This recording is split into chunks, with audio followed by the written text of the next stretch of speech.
الحمد لله رب العالمين أشهد أن لا إله إلا الله وحده لا شريك له ولي الصالحين وأشهد أن سيدنا ونبينا محمدا عبده ورسوله الصادق الأمين اللهم صل وسلم وبارك على سيدنا محمد وعلى آله وصحبه ومن تبعهم بإحسان إلى يوم الدين سبحانك لا علم لنا إلا ما علمتنا إنك أنت العليم الحكيم.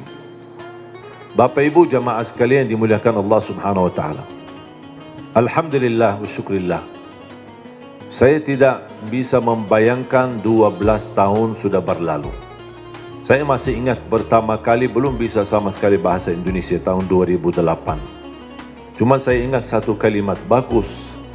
Jadi orang bicara sama saya cuma saya jawab bagus. Sudah makan? Bagus. Mau kemana? Bagus. Jadi saya artikan semua bagus. Dan selalu saya berdoa, ya Allah tolong bantulah saya supaya bisa bahasa Indonesia yang bisa difahami. Kira-kira Bapak Ibu faham gak sekarang? Berarti doa saya sudah kabul ya. Karena itu doa saya tidak pernah belajar sekolah Indonesia atau kursus bahasa Indonesia atau dari kamus. Nah, cuman hanya bergaul, duduk, dengar, sering saya dengar, alhamdulillah bisa hafal. Ketika ucapkannya mungkin belum begitu pas, orang-orang ketawa-ketawain dulu, tidak apa-apa. Saya bilang diketawain, dia bodohin, tidak apa-apa. Yang penting saya bisa sampaikan yang bermanfaat. Alhamdulillah berjalan waktu, sedikit demi sedikit bisa mendapatkan. Bahkan saya dapat kejutan. Saya menemukan saudara keluarga saya di Indonesia. Dulu ibu saya dan ayah tidak pernah cerita. Tapi saya ketika sudah berada di sini, baru saya menemukan saudara keluarga. Ternyata kakek saya dan ayah kakek saya dua-duanya kelahiran Lombok. Bahkan ayah kakek saya dibunuh sama penjajah Belanda dan dia punya makam besar di Ampenan di Lombok dan dia mampu mempersatukan orang Sasak di Lombok untuk melawan penjajah Belanda.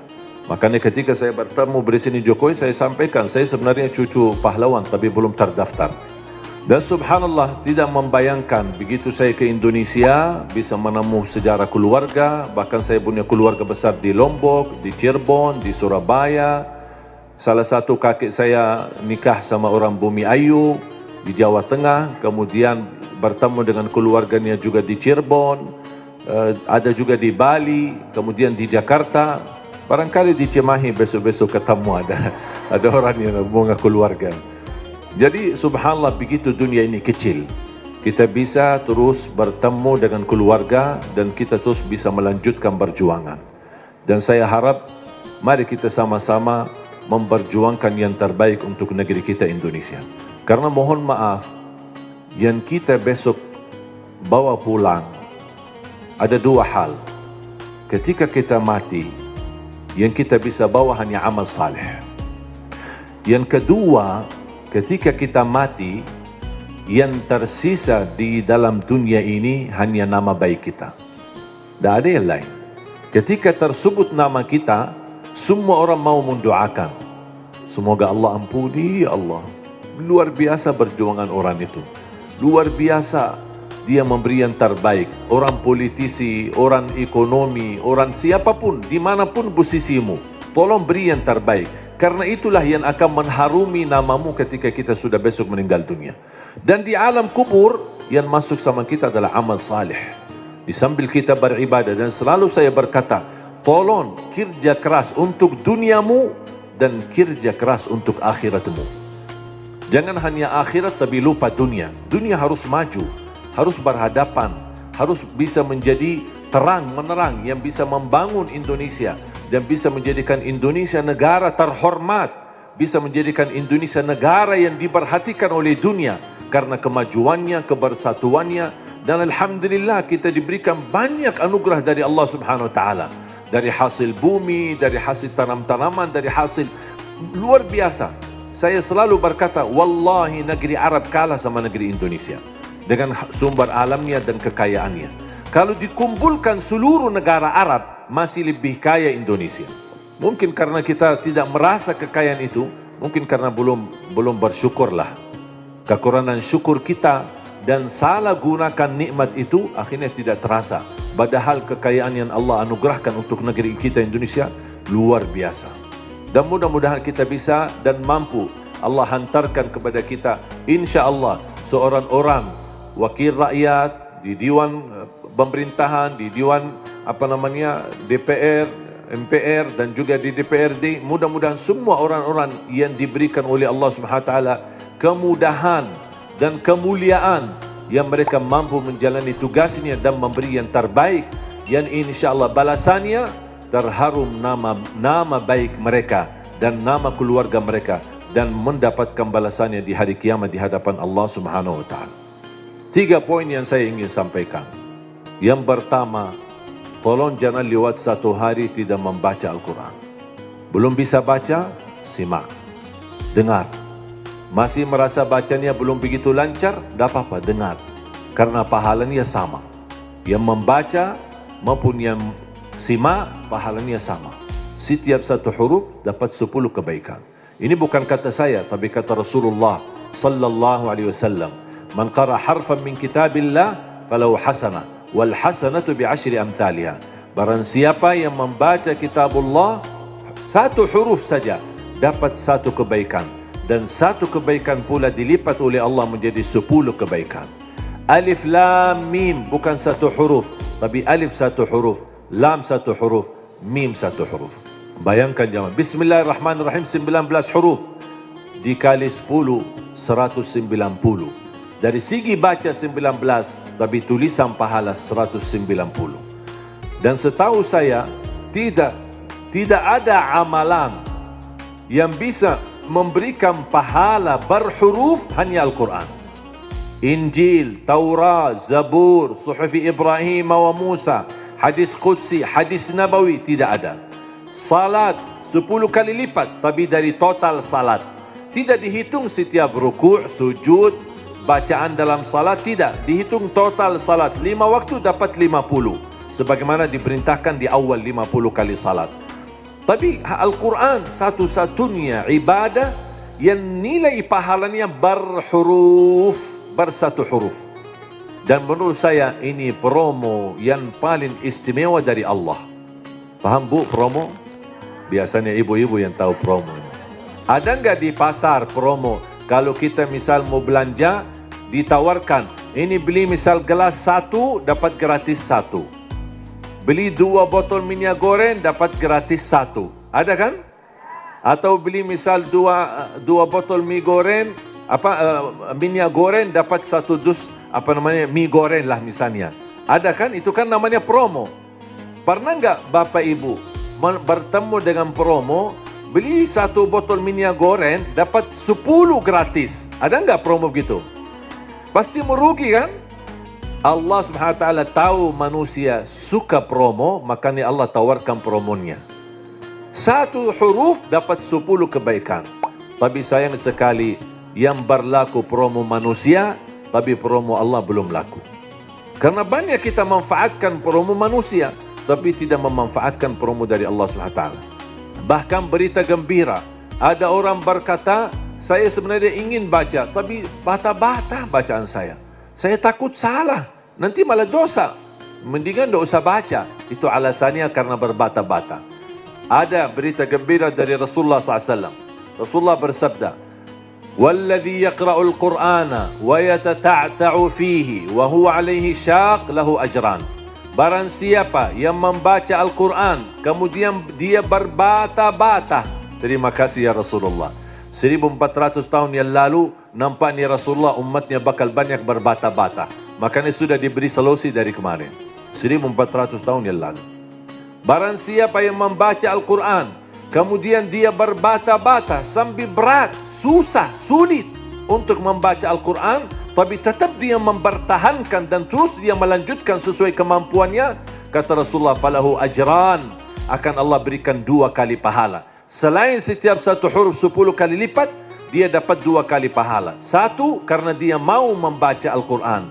Yang kedua, kesulitan yang dia hadapi, berbata-bata sampai berat, Allah hargai perjuangan itu, Allah berikan pahala. Berarti Bapak Ibu yang bersama Al-Quran, tidak ada yang merugi. Bahkan ada yang bertanya, boleh nggak saya baca Al-Quran tapi saya tidak baca terjemahannya? Saya jawab, boleh. Ada orang tanya lagi, boleh nggak saya baca Al-Quran sampai khatam tapi mohon maaf saya tidak faham sama sekali? Saya jawab, boleh. Kenapa? Karena target baca Al-Quran kita ada 4. Ada 4 target. Pertama, baca walaupun tidak faham. Tetap dapat setiap satu huruf 10 kebaikan. Itu namanya standar. Walaupun tidak faham sama sekali. Karena Rasul menjanjikan pahala setiap satu huruf 10 kebaikan tidak dikaitkan dengan faham. Target kedua, baca dan faham. Berarti ada upaya untuk memahaminya. Itu lagi lebih besar lagi pahalanya. Yang ketiga, baca, faham dan menhayati. Lebih lagi dahsyat pahalanya. Ada lagi yang keempat, baca, faham, hayati dan menamalkan. Kalau tidak bisa semuanya, jangan tinggalkan semuanya. Jangan gara-gara tidak bisa menamalkan malah tinggalkan baca. Tidak bisa faham malah tinggalkan baca. Tidak bisa menhayati malah tinggalkan baca. Standar baca. Tetap mendapatkan setiap satu huruf 10 kebaikan. Jelas? Yang kedua, usahakan jangan tinggalkan ayat kursi setiap habis salat. Semua hafal ayat kursi kan? Sering dibacakan habis salat? Atau kadang-kadang tertinggal? Selalu. Ibu-ibu bilang selalu. Pahalanya apa? Pahalanya apa? Kemarin saya tanya sama ibu-ibu, selalu terus pahalanya enggak? Dia tahu amalannya tapi belum tahu pahalanya. Saya kasih tahu pahalanya. Qala Rasulullah sallallahu alaihi wasallam di hadis yang sahih, "Man qara'a ayatal kursi dubura kulli salatin laisa bainahu wa bainal jannati illa an yamut." Barang siapa yang membaca ayat kursi setiap habis salat, dijamin masuk surga, tidak ada sesuatu yang mampu menghalanginya. Allahu Akbar. Tak ada sesuatu yang mampu menghalanginya, jaminan masuk surga. Cuma baca satu. Saya ketika baca hadis yang sahih ini, saya berfikir, ya Allah, ini satu ayat aja jaminan masuk surga. Gimana 30 juz Al-Quran? Ini baru satu ayat. Gimana kalau orang rutin baca sampai khatam Al-Quran? Selain ayat kursi setiap habis salat, tolong usahakan tutupi harimu dengan baca surat Al-Mulk. Habis beraktivitas, sudah selesai kegiatan, sudah siap-siap mau tidur, tolong sempatkan. Suratul Mulk, kalau bisa sebelumnya boleh witir. Ada orang tanya, boleh nggak saya salat malam sebelum tidur? Saya jawab, boleh. Karena salat malam tidak harus tidur dulu. Banyak orang yang salah faham masalah itu. Ini kembali kemampuan. Coba kalau kita memaksakan setiap orang mau tahajud atau mau salat malam harus tidur dulu. Ada orang mungkin misal contoh, Pak Ketua Dewan. Aktivitas, rapat, meeting, pulang sudah malam. Kalau dia tidur malam mungkin bisa jam 12, mungkin bisa jam 1. Belum tentu bisa tahajud. Ketiduran, udah baru dapat 3 jam, maksimal 4 jam, sudah subuh. Jadi, fisik manusia kan punya kemampuan, punya batas. Makanya selalu saya berkata, kalau ada bapak ibu yang biasa tahajud, tidur baru tahajud, tidak apa-apa, teruskan. Tapi kalau masih belum terbiasa, tolong amankan walaupun 2 rakaat. Amankan walaupun 2 rakaat. Niat salat malam, niat salat hajat, lihat sunnah taubat. Silahkan, apapun niatnya boleh. Habis salat 2 rakaat, tambah 1 rakaat witir boleh, atau 3 rakaat. Sekali salam witir, atau bisa 2 rakaat salam baru 1 rakaat. Terserah, mau 3 sekaligus, 1 kali tahiyat, atau bisa dipisahkan 2 baru 1. Baru habis itu tidur. Kenapa? Seandainya belum sempat bangun dan ketiduran sampai subuh, sudah tertulis namamu ahli tahajud. Sudah tunaikan salat, apalagi witir. Minimal saya selalu tekankan, Minimal jaga witir. Dan mohon maaf, ini bukan wasiat saya, tapi Rasulullah. Tidak ada yang dari saya. Dari saku saya tidak ada. Semua dari Rasulullah SAW. Apa kata Rasulullah kepada Abu Hurairah? Abu Hurairah berkata, Rasulullah menwasiat awsani khalili wa an utira qabla an anam. Rasulullah menwasiatkan aku jaga witir sebelum tidur, kata Rasulullah kepada Abu Hurairah. Bahkan Umar bin Khattab ketika ditanya, kenapa suka witir sebelum tidur? Kata beliau, saya takut tidur dan meninggal dunia dalam keadaan tidur belum witir. Makanya amankan witirmu. Inna Allah witir, yuhibbul witir, fa'autiru. Allah maha witir, Allah cinta witir. Jagalah witir. Dan salah satu sunnah yang Rasul tidak pernah tinggalkan adalah sunnah witir. Tidak pernah tinggalkan, sehat, sakit, musafir, dimanapun berada. Selalu jaga witir. Dan sunnah yang kedua, sunnah subuh. Sesudah azan, sebelum salat wajib, ada sunnahnya. Bahkan di menurut mazhab Abi Hanifah, sunnah subuh itu dianggap wajib. Selain Abu Hanifah dianggap sunnah. Memang dia sunnah, tetapi hampir sunnah, tapi martabatnya seperti martabat wajib. Karena sunnah subuh, pahalanya lebih besar daripada dunia dan seisinya. Saya berkata, subhanallah, ini baru pahala sunnahnya. Kira-kira gimana yang wajibnya salat subuh?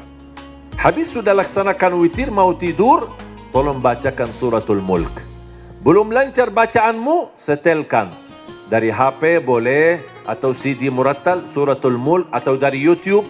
Sudah alhamdulillah puluhan bahkan ratusan ribu murattal. Tinggal milih apa yang kita suka. Sambil kita di tempat tidur, berbaring, kita bisa dengar suratul mulk. Kenapa disuruh baca suratul mulk? Apalagi di ujung aktivitas kita, seandainya malam itu meninggal dunia, sudah dapat jaminan selamat dari siksa kubur. Suratul Mulk, jaminan selamat dari siksa kubur. Yang terakhir, sedekah. Yang pertama, jangan lewat satu hari tidak baca Quran. Yang kedua, ayat kursi setiap habis salat, termasuk jaga suratul Mulk. Kalau bisa sebelumnya jaga witir. Terus sekarang yang ketiga, sedekah. Terutama sedekah subuh. Terutama sedekah subuh. Saya sudah sering membahas dahsyat sedekah subuh. Saya yakin Bapak Ibu, semua para hadirin, saya yakin orang yang suka bersedekah. Tapi ada yang satu sering tertinggal. Doa habis sedekah. Atau doa di saat sedekah. Tahu nggak Bapak Ibu, doa di saat sedekah termasuk doa makbul? Tapi kadang-kadang kotak amal lewat, kita isi tapi tidak doa. Sering kita lupa doa itu. Padahal bisa, ya Allah, aku mohon dengan berkat sedekah ini, titipkan pahala sedekah ini untuk kedua orang tuaku. Ya Allah, aku mohon dengan berkat sedekah ini, sembuhkan penyakitku kalau lagi sakit. Ya Allah, dengan berkat sedekah ini, mudahkan urusanku. Apapun hajat kita, luar biasa dahsyat sedekah. Termasuk sedekah subuh. Dan saya sudah buat ada tausiah, ceramah. Mungkin Bapak Ibu nanti habis acara berkenan bisa lihat di channel YouTube kami, namanya Dahsyat Sedekah Subuh. Saya sudah bahas satu tausiah khusus hanya membahas keutamaan dan manfaat daripada sedekah subuh. Dan sedekah setiap waktu dan setiap saat ada manfaatnya, tapi lebih istimewa di waktu subuh, itu lebih dahsyat. Bisa Bapak Ibu, saya tidak akan bongkar apa isinya dan apa rahasianya, bisa Bapak Ibu nanti lihat di YouTube. Sedekah menjaminkan husnul khatimah. Sedekah menjaminkan selamat dari kematian kecelakaan. Sedekah menjaminkan selamat dari kematian kebakaran. Sedekah menjaminkan selamat dari kematian mendadak. Sedekah menjaminkan selamat dari su'ul khatimah. Sedekah menjaminkan kesembuhan penyakit. Sedekah menjaminkan memadamkan kemurkaan Allah. Dan sedekah menjaminkan ampunan dosa. Sedekah menjaminkan terkabul doa. Makanya ketika bersedekah jangan lupa berdoa. Apalagi di saat sedekah subuh. Dan cukup ketika bersedekah sebut satu hajat. Jangan habis salat subuh mau isi sedekahnya koin tapi doanya sampai terbit matahari. Malu sama Allah, ku kelamaan. Kata malaikat, apaan ku doanya panjang banget. Padahal sedekahnya baru koin aja. Tolong disesuaikan. Satu kali sedekah, satu kali hajat. Dan selalu dalam kebaikanmu, sisakan dalam doamu, jangan lupa doa untuk orang tua.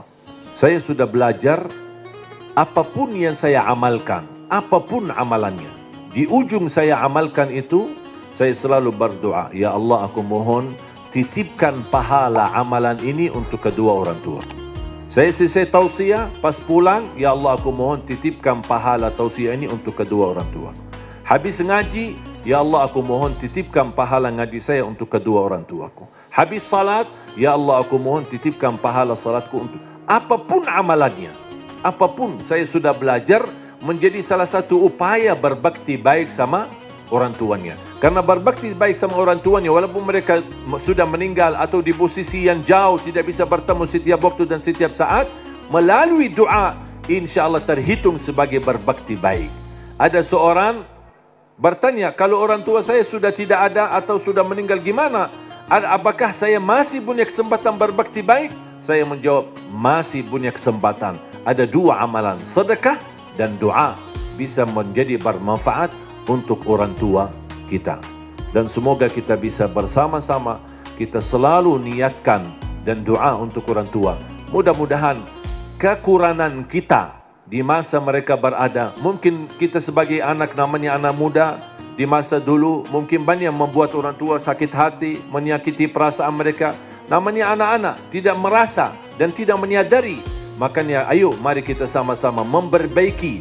Semoga semua dosa-dosa kita di hadapan orang tua dan terhadap orang tua mudah-mudahan diampuni oleh Allah Subhanahu wa taala dan dijadikan kita orang yang berbakti yang mendapatkan pahalanya di sisi Allah Subhanahu wa taala. Amin ya rabbal alamin. Mudah-mudahan insyaallah menjadi saksi bagi kita semua dan mudah-mudahan menjadi amal salih yang bisa menyalurkan pahala yang tidak terputus sampai hari kiamat. Amin ya rabbal alamin. Mari kita sama-sama berdoa. Bismillahirrahmanirrahim. Alhamdulillahi rabbil alamin. Allahumma salli ala Sayyidina Muhammad wa ala ali Sayyidina Muhammad. Allahumma ya Allah ya dzal jalal wal ikram, berilah kepada kami petunjuk pada jalan yang lurus. Hidupkanlah kami dalam keadaan iman, wafatkanlah kami dalam keadaan Islam, akhiri hayat kami dengan husnul khatimah. Jadikan kami semua serta keluarga kami ahlul Quran, pencinta Al-Quran, penghafal Al-Quran, yang mendapatkan syafaatnya Al-Quran. Ya Allah, lancarkan upaya dan ikhtiar Majlis Nurun Nisa ini bersama yayasanmu di luhur. Ya Allah, jadikan perjuangan mereka menjadi amal salih yang diterima di sisimu. Dan jadikan tempat ini menjadi tempat pusatnya cahaya yang menyebarkan rahmatan lil alamin, yang membawa keberkahan, yang menjadi pusat pendidikan agama, yang bisa memfasilitasi akhlak yang mulia ya rabbal alamin. Allahumma ighfir lana wa liwalidina wa li jami'il muslimina wal mu'minat al-ahya'i minhum wal amwat. Allahumma ya Allah, atas izinmu kami bersama-sama bertemu di majlis ini, di dalam acara ini. Anugerahkan kepada kami kemuliaan, sama-sama bertemu kembali di dalam surgamu ya Allah bersama Nabi Muhammad sallallahu alaihi wasallam. Rabbana taqabbal minna innaka antas samiul alim wa tub alaina innaka antat tawwabur rahim. Rabbana atina fid dunya hasanah wa fil akhirati hasanah wa qina adzaban nar. Wa sallallahu ala sayyidina wa nabiyyina Muhammad wa ala alihi wa sahbihi wa baraka wa sallam walhamdulillahi rabbil alamin.